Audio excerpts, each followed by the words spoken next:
we get around from place to place without having to walk everywhere? How can we communicate with people who live far away? These were problems that people struggled with for a long time, until recently, before there were things like cars and phones and computers. And you know who solved those problems? Engineers. But do you know what an engineer is?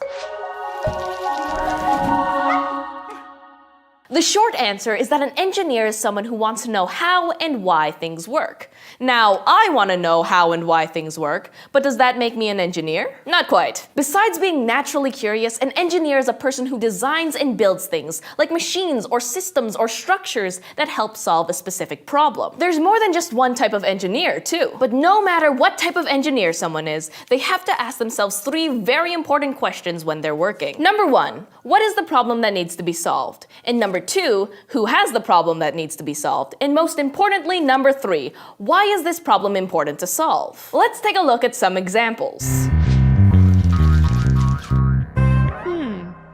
A really famous example of engineering is the Golden Gate Bridge in San Francisco, California. I mentioned that there are different kinds of engineers, and a civil engineer is someone who designs and constructs buildings, roads, and bridges. For the person who designed the Golden Gate Bridge, what was the problem that they needed to solve? People couldn't travel in or out of San Francisco, which is surrounded on most sides by water, without a boat. Who had the problem? Residents of San Francisco mostly, but really anybody traveling in the area. And why was the problem important to solve? Well, you didn't want a whole bunch of San Francisco residents trapped in San Francisco forever, even if it is a super cool city.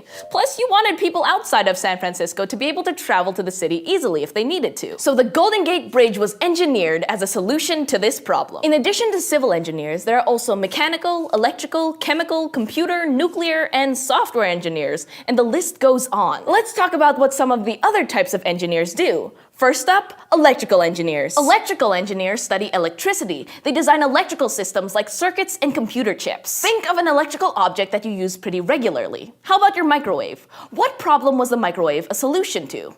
Cold food, right? You have an electrical engineer to thank for the ability to reheat that leftover pizza you just had for lunch. But while you might not have heard of Joseph Strauss or Percy Spencer, the engineers responsible for the Golden Gate Bridge and the microwave respectively, you've probably heard of Henry Ford. As in Ford cars? Henry Ford was a mechanical engineer, or someone working in the manufacturing industry, making mechanical things like tools, engines, and machines. Machines like cars. Ford didn't invent the automobile, but his Ford Motor Company made a lot of them.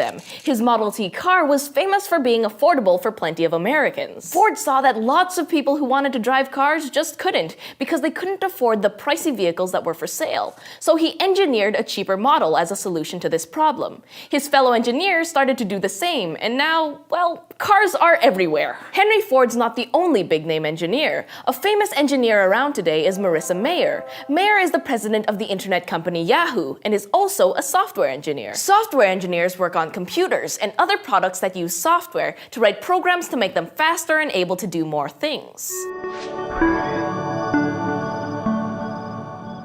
No matter what kind of engineer someone is, their job at its most basic level is problem solving.